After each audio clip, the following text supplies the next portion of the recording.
Hello friends, स्वागत है आपका। और आप देख रहे हैं हमारा यूट्यूब चैनल। दोस्तों, आज 6 दिसंबर है और आज के दिन डॉक्टर भीमराव अंबेडकर, जो भारतीय संविधान के जनक हैं और जननी हैं, जो मसौदा कमेटी या प्रारूप समिति भी बोलते हैं जिसको, या पांडुलेखन समिति या फिर ड्राफ्ट कमेटी भी बोलते हैं। तो यहाँ पर जो प्रारूप समिति के अध्यक्ष थे, चेयरमैन थे, और बोधिसत्व डॉक्टर भीमराव बाबा साहेब का आज परिनिर्वाण हुआ था। चूँकि उन्होंने बौद्ध धर्म अपनाया था तो बौद्ध धर्म में परिनिर्वाण होता है।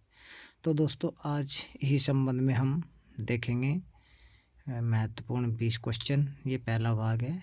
तो शुरू करते हैं अपनी इस वीडियो को और देखते हैं अपनी इस वीडियो को। तो चलिए शुरू करते हैं और देखेंगे पहला प्रश्न है, डॉक्टर भीमराव अंबेडकर का जन्म कहाँ हुआ था। तो दोस्तों, डॉक्टर भीमराव अंबेडकर जी का जन्म मऊ छावनी, इंदौर, मध्य प्रदेश में हुआ था। चलिए चलते हैं अपने अगले प्रश्न पर। अगला प्रश्न है हमारा, डॉक्टर भीमराव अंबेडकर का जन्म कब हुआ था। पहला प्रश्न था कहाँ पर हुआ था, दूसरा प्रश्न है कब हुआ था। तो दोस्तों, डॉक्टर भीमराव अंबेडकर जी का जन्म, जो कि 14 अप्रैल 1991 को महार कुल या महार जाति में हुआ था। ठीक है दोस्तों, तो 1891 और तारीख पता ही है, 14 अप्रैल।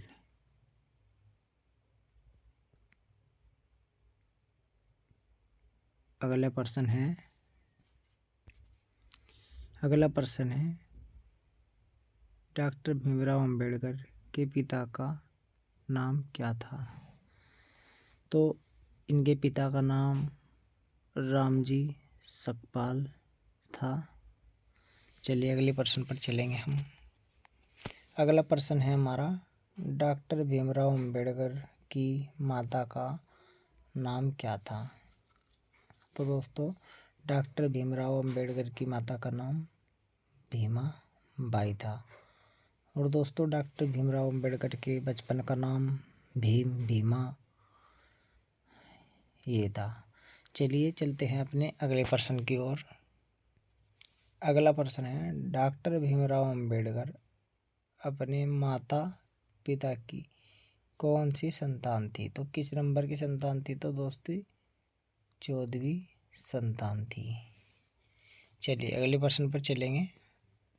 अगला प्रश्न है, डॉक्टर भीमराव अंबेडकर की पहली पत्नी का नाम क्या था। देखिए दोस्तों, इन्होंने 2 शादी की थी, 2 विवाह हुए थे। और जो इनकी पहली पत्नी थी दोस्तों, उसका नाम रमाबाई था और 1906 में उनके साथ शादी हुई थी। ठीक है दोस्तों, तो डॉक्टर भीमराव अंबेडकर की जो पत्नी थी रमाबाई, ये इनकी पहली पत्नी थी। अप्रैल 1906 में इनकी शादी हो गई थी। तब 15 साल के अंबेडकर थे और 9 साल की रमाबाई थी। ठीक है दोस्तों, अंबेडकर 15 साल के और रमाबाई 9 साल की थी। तो उस समय बाल विवाह का प्रचलन था। ठीक है, और इसमें ये कक्षा 6 में पढ़ते थे तब उस समय। ठीक है दोस्तों, जब ये 15 साल के थे। तो चलिए चलते हैं अपने अगले प्रश्न पर। अगला प्रश्न है, डॉक्टर भीमराव अंबेडकर का विवाह रमाबाई से कब हुआ था। तो दोस्तों, अभी हमने बताया था अप्रैल 1906 में इनका विवाह हो गया था। ठीक है, चलते हैं अपने अगले प्रश्न की ओर। अगला प्रश्न है, रमाबाई की मृत्यु कब हुई थी। तो रमाबाई की मृत्यु 1935 ईस्वी में हो गई थी। इनकी तबीयत काफ़ी ख़राब थी और क्योंकि बाबा साहब अधिकतर बाहर ही रहते थे, तो इनकी बीमारी के कारण आकस्मिक मृत्यु हो गई थी। तो चलिए चलते हैं अपने अगले प्रश्न पर। अगला प्रश्न है, अम्बेडकर ने शारदा कबीर से विवाह कब किया था? तो दोस्तों ये इनकी दूसरी पत्नी है। इस तरीके से भी आ सकता है कि अम्बेडकर ने दूसरा विवाह कब किया था, या अम्बेडकर की दूसरी पत्नी का क्या नाम था। तो दूसरी पत्नी का नाम दोस्तों शारदा कबीर था, जो इनका दूसरा नाम बदलकर फिर शादी के बाद सविता अम्बेडकर रखा गया था। ठीक है दोस्तों, तो इनकी जो दूसरी शादी हुई थी कबीर शारदा कबीर से, वो 1948 में हुई थी, 13 साल बाद दोस्तों। और इनका फिर नाम रखा गया था सविता अम्बेडकर। ठीक है दोस्तों, सविता अम्बेडकर। और ये एक डॉक्टर थी, और जब अम्बेडकर की तबीयत ख़राब थी मधुमेह से, और पैरों में भी काफ़ी दर्द रहता था, तो तभी ये गए थे अपना इलाज कराने इनके पास। तभी इनके संपर्क में आए और परिचय हुआ, और फिर इन दोनों ने शादी की। और ये जो शारदा कबीर थी ये सारस्वत ब्राह्मण थी। ठीक है दोस्तों, तो इनकी शादी अम्बेडकर से हुई थी 1948 में, और जबकि पहली पत्नी की मृत्यु रमाबाई की 35 में हुई थी। तो 13 साल बाद इन्होंने ये शादी की थी। चलिए चलते हैं अपने अगले प्रश्न पर। अगला प्रश्न है दोस्तों, अम्बेडकर का परिनिर्वाण। ठीक है दोस्तों, यहाँ पर वह है दोस्तों, वह। ठीक है, परिनिर्वाण। ठीक है, ऐसे लिखते हैं, परिनिर्वाण। ठीक है, तो कब हुआ था? तो दोस्तों डॉक्टर भीमराव अम्बेडकर जी का परिनिर्वाण आज के दिन यानी 6 दिसंबर 1956 को हुआ था। ठीक है दोस्तों, तो 6 दिसंबर 1956 को नई दिल्ली में इनका परिनिर्वाण अर्थात अम्बेडकर जी का निधन हो गया था। इनकी तबीयत बहुत ही ज़्यादा ख़राब रहती थी मधुमेह से। ठीक है, तो परिनिर्वाण इनका 6 दिसंबर 1956 को हुआ था। चलिए चलते हैं अपने अगले प्रश्न पर। अगला प्रश्न है, डॉक्टर अम्बेडकर को भारत रत्न कब मिला था? तो दोस्तों अम्बेडकर को भारत रत्न जो मिला वो 1990 ईस्वी में मिला। भारत रत्न भारत का सर्वोच्च सम्मान है। चलिए चलते हैं अपने अगले प्रश्न पर। अगला प्रश्न है, the all India depressed class federation का गठन किसने किया था?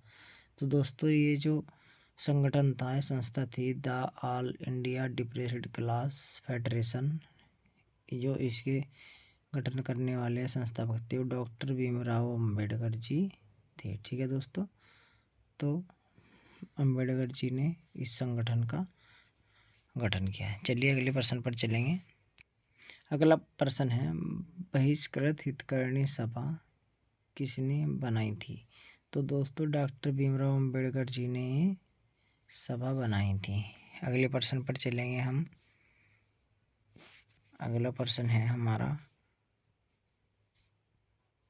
अम्बेडकर ने स्वतंत्र श्रमिक पार्टी, तो श्रमिक पार्टी, ठीक है दोस्तों, श्रमिक पार्टी, ठीक है, तो यहाँ पर अम्बेडकर ने स्वतंत्र श्रमिक पार्टी का गठन कब किया था?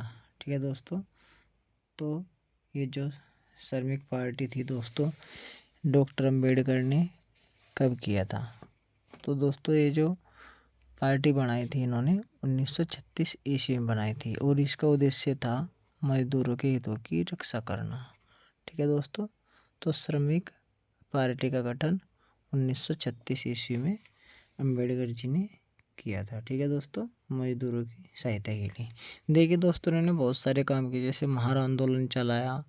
ठीक है, और इन्होंने 1924 में मुंबई में अभी बताया बहिष्कृत हितग्राही सभा भी बनाई 1924 में बम्बई में।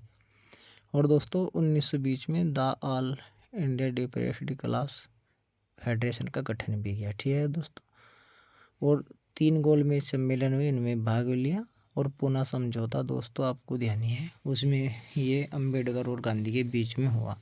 ये सब हम पढ़ेंगे दूसरे भाग में। ठीक है दोस्तों, चलिए चलते हैं अपने अगले प्रश्न पर। अगला प्रश्न है, बहिष्कृत भारत पत्रिका का संपादन किसने किया था? तो दोस्तों डॉक्टर भीमराव अम्बेडकर ने किया था। चलिए चलते हैं अपने अगले प्रश्न पर। अगला प्रश्न है दोस्तों हमारा, अनुसूचित जाति परिसंघ। तो अनुसूचित जाति परिसंघ का गठन किसने किया था? तो दोस्तों डॉक्टर भीमराव अम्बेडकर जी ने इस पत्रिका का ये जो परिसंघ बना है इसका गठन किया था। ठीक है दोस्तों, चलिए चलते हैं अपने अगले प्रश्न पर। अगला प्रश्न है, अम्बेडकर जी की समाधि स्थल कहाँ पर है? तो दोस्तों मृत्यु उनकी नई दिल्ली में हुई थी और उनकी समाधि स्थल है दोस्तों चैत्य भूमि, मुंबई, महाराष्ट्र में। ठीक है, चलिए चलते हैं अपने अगले प्रश्न पर। अगला प्रश्न है दोस्तों, भारतीय रिपब्लिकन पार्टी थी। तो देखिए डॉक्टर भीमराव अम्बेडकर ने इसकी स्थापना की घोषणा की थी, लेकिन स्थापना की घोषणा करने के बाद इनकी मृत्यु हो गई, उनका गठन नहीं कर पाए। ठीक है दोस्तों, तो ये जो संगठन था, जो पार्टी बनाई थी भारतीय रिपब्लिकन पार्टी, ये अम्बेडकर ने बनाई थी। चलिए अगले प्रश्न पर चलेंगे हम।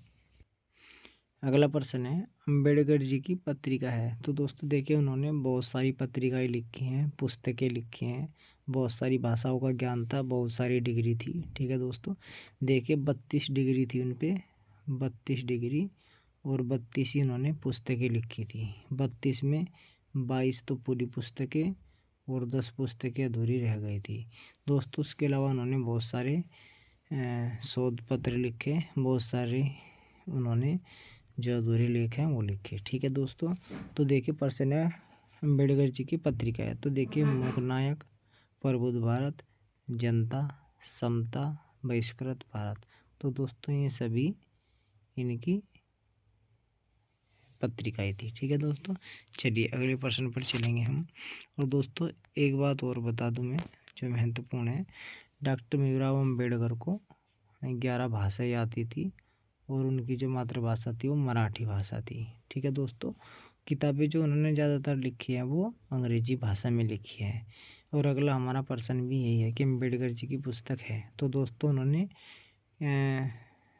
32 पुस्तकें लिखी हैं और 32 डिग्री थी उन पर, 4 PhD थी। और दोस्तों 32 में से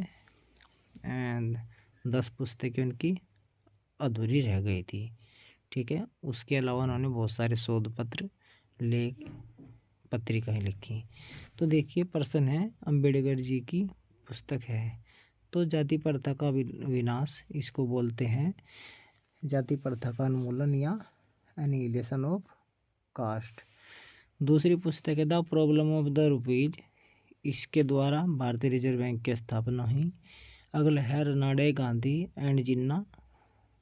अगली पुस्तक है हु वेर दी शूद्राज, शूद्र कौन।